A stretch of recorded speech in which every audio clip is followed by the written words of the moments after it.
اور کھانا جو ہے وہ بھی 2 دن کے بعد ملتا تھا. ادھر کوئی 25 اس کے بعد انہیں کوئی ایک اور جگہ پر شفٹ کیا جدھر آگے کو پاکستانی تھے. یہ پہلے جو ہیں یہ تو مکس تھے اور بھی نیشنلٹی تھیں. پھر دوسری جگہ پہ انہیں شفٹ کیا, ادھر کوئی پاکستانی بھی تھے, ادھر کوئی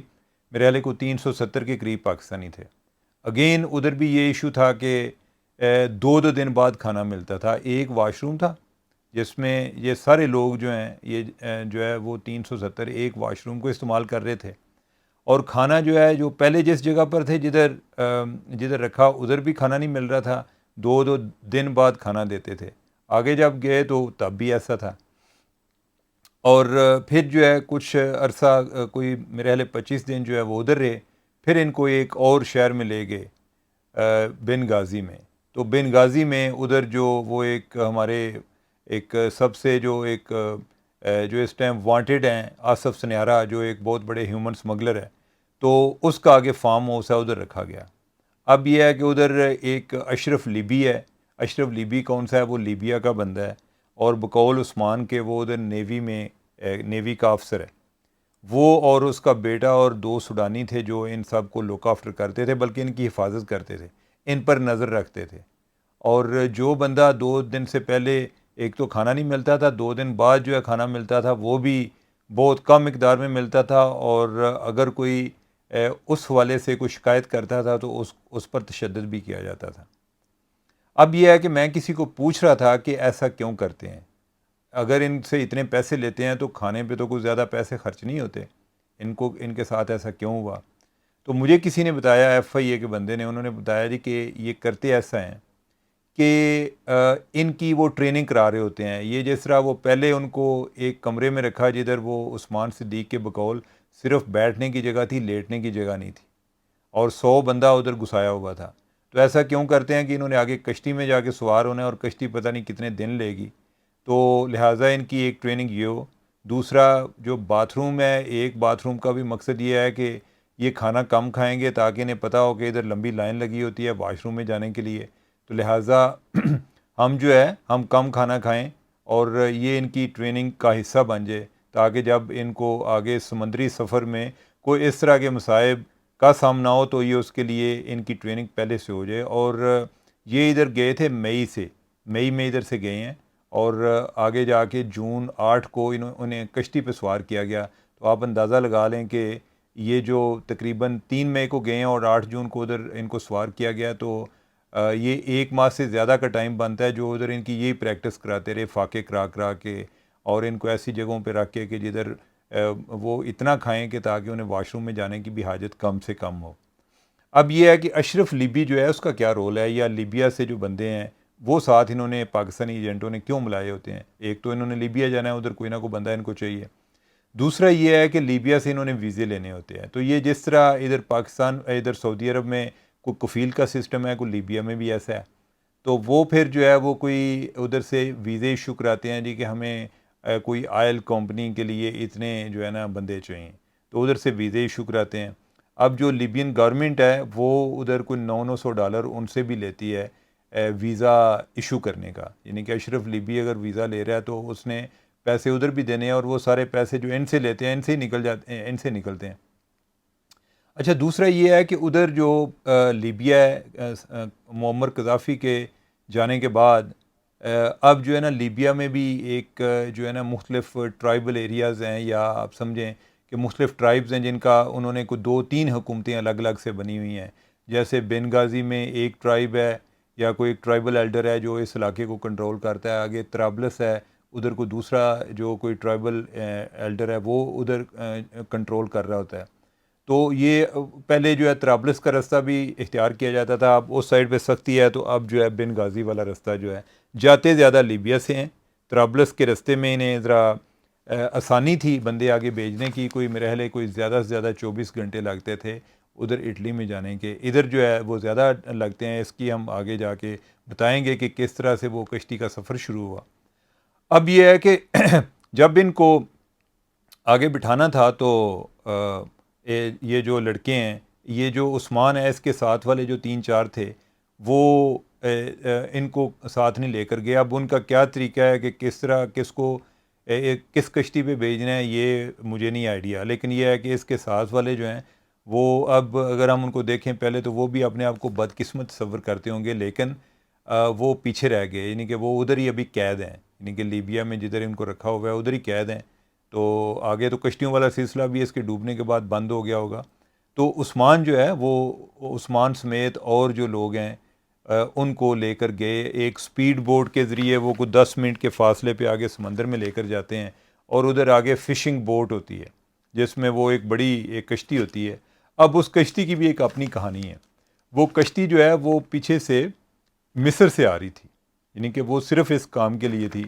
اور اس کا جو پائلٹ ہے اور جو مکینک ہیں وہ بھی وہ تھے جنہوں نے آگے جا کے لیبیا، یعنی کہ جن کی منزل تھی، تو ان کی ٹریننگ کرائی گئی تھی کہ آپ نے کس طرح کشتی چلانی ہے، اور ساتھ اگر رستے میں کوئی پرابلم آ جائے تو وہ کس طرح کرنا ہے۔ ہو سکتا ہے کہ ان سے کوئی پیسے کم لیتے ہوں گے، کوئی اس طرح کا کوئی انسینٹو دیا گیا ہو یا کیا کرتے ہوں گے، لیکن یہ ہے کہ انہوں نے اس کشتی میں کوئی تقریباً 370 لوگوں کی گنجائش تھی، اور انہوں نے کوئی 750 بندہ جو ہے یعنی کہ اس کشتی میں جو ہے وہ بٹھایا،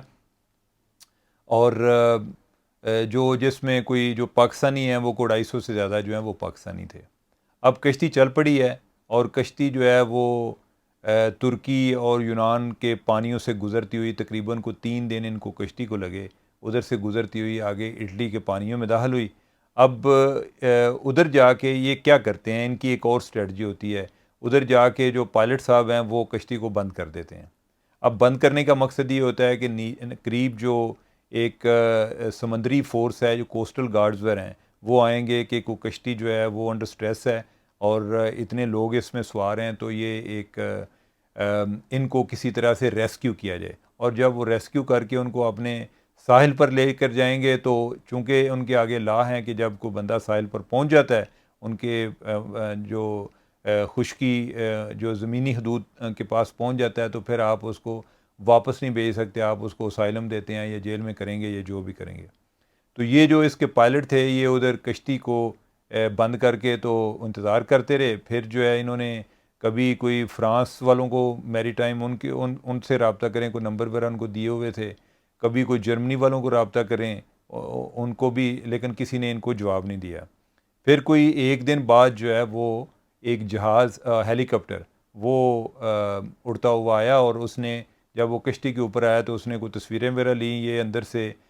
کوئی چیخ پکار کرتے رہے، لیکن انہوں نے تصویریں لیں اور وہ واپس چلے گئے۔ یہ بھی یاد رہے کہ کشتی کے سفر میں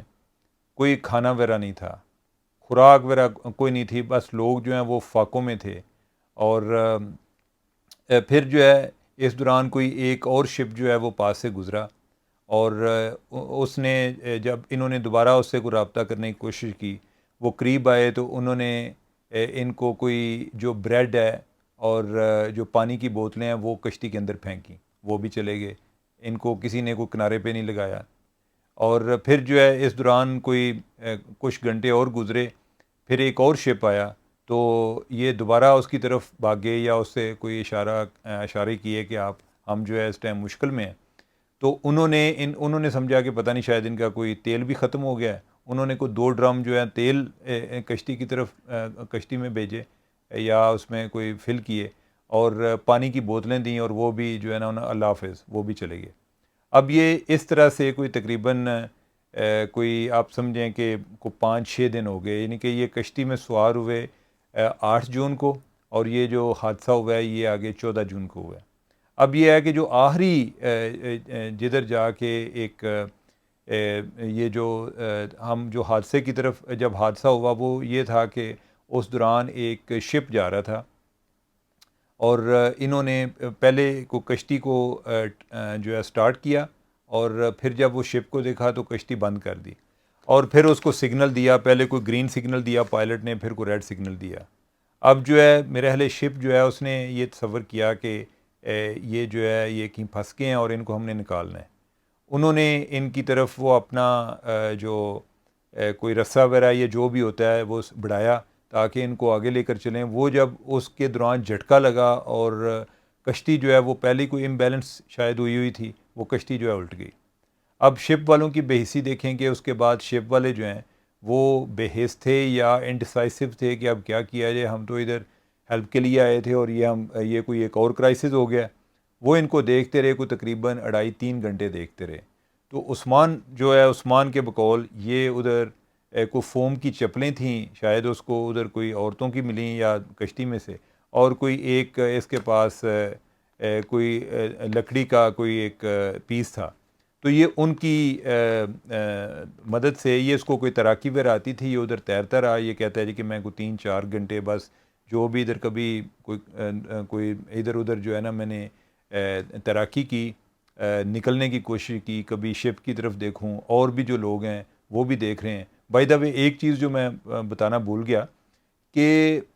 جو ابھی یہ واقعہ نہیں ہوا تھا، ابھی یہ شپ نہیں آیا تھا، تو اس دوران اس کشتی کے جو 2 مسافر ہیں وہ فاقوں کی وجہ سے ان کی کشتی کے اندر ڈیتھ ہو گئی. اب یہ ہے کہ جب یہ ہم جو بتا رہے ہیں کہ کشتی جب الٹ گئی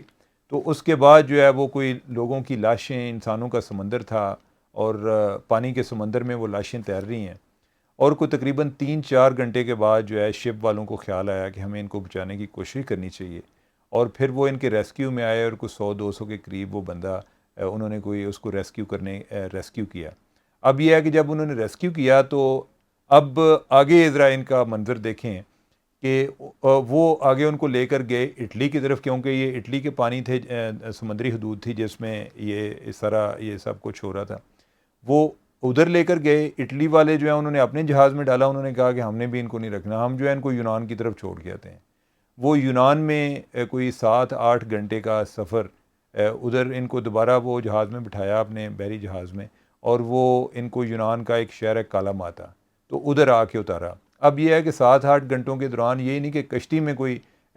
پہلے تو ہم کشتی کا بتا رہے تھے نا کہ کشتی میں کوئی کھانے کو چیز نہیں تھی. جب یہ جہاز میں بیٹھے ہیں جو اٹلی والوں کا ہے، تو یہ بھی جب ان کو چھوڑنے گئے ہیں تو انہوں نے 7-8 گھنٹوں کے دوران نہ کسی کو کوئی دوائی وغیرہ آفر کی ہے اور نہ ہی کوئی کھانے کی چیز آفر کی ہے. تو پھر یہ آگے یونان کے ساحل پر آگے، کالا ماتا شہر کے ساحل پر آگے، اور ادھر پھر جو ہے یہ اس ٹریجڈی کا پوری دنیا کو پتہ چل گیا. اس کے بعد جو ہے وہ پھر ریسکیو مشن اور سب کچھ یہ چلنا شروع ہو گیا. اب اس کے ساتھ والے، عثمان کے ساتھ والے جو لوگ ہیں وہ تو سارے ادھر ہی رہ گئے یونان میں، اور یہ واپس آ گیا. تو ناظرین آپ نے اب یہ دیکھیں کہ کتنا مشکل سفر ہے یہ، ایک جان ہتھیلی پہ رکھ کے کرنے والا سفر ہے، اور پھر ساتھ پیسے، یعنی کہ آپ جو ہے کوئی 25-30 لاکھ روپیہ دے کر جاتے ہیں اور اتنے مشکل ترین سفر سے گزرتے ہیں جدھر یہ بھی نہیں پتہ ہوتا کہ یہ ایک طرح کا ایک موت کا سفر ہے کہ جس میں بچ جانے والا جو ہے وہ خوش قسمت ہے. تو میرا خیال ہے کہ اس میں جدھر یہ ایک کشتی کا حادثہ جو ہے ایک بہت بڑا حادثہ ہے، اور ساتھ جو ہے جو زندہ لوگ ہیں اور جو جانے کی خواہش رکھتے ہیں ان کے لیے یہ ایک بہت بڑا سبق بھی ہے کہ ان چیزوں سے بچیں. یہ میں کل بھی جس طرح میں نے بات کی کہ آپ نے اگر پیسے لگانے ہیں، یہ اگر آپ 25-30 لاکھ روپیہ بندوبست کر سکتے ہیں، کوئی ہنر سیکھیں، کوئی کسی دکاندار کے ساتھ بیٹھ کر کام سیکھیں، کوئی بھی اس کے بغیر کام بھی نہ کریں. یہ نہیں کہ آپ کے پاس پیسے آ گئے، آپ نے دکان بنا لی، کوئی بزنس شروع کر لیا اور آپ کو اس کا بالکل پتہ ہی نہ ہو. آپ پہلے وہ سیکھیں کچھ 6 ماہ، اور بعد میں وہ آپ کام کریں، اس پہ وہ اپنی انویسٹمنٹ کریں، تو انشاءاللہ آپ کا ادھر ہی اچھا کام ہو جائے گا، اور ایک لائف کی بھی گارنٹی ہے. ادھر تو یہ جو رستہ ہے، یہ جو ایک موت کا سفر ہے، اس سے بھی آپ بچ پائیں گے. تو آج کے لیے اتنا ہی کافی. آپ کی کوئی رائے ہو، آپ کے کوئی کومنٹ ہوں تو کومنٹ باکس میں کیجیے گا. باقی اس کے علاوہ کوئی ای میل میں آپ کو انفارمیشن شیئر کرنی ہو تو talkshock777@gmail.com پر ہمارے ساتھ شیئر کریں. عمر چیمہ کو اجازت دیں. خدا حافظ.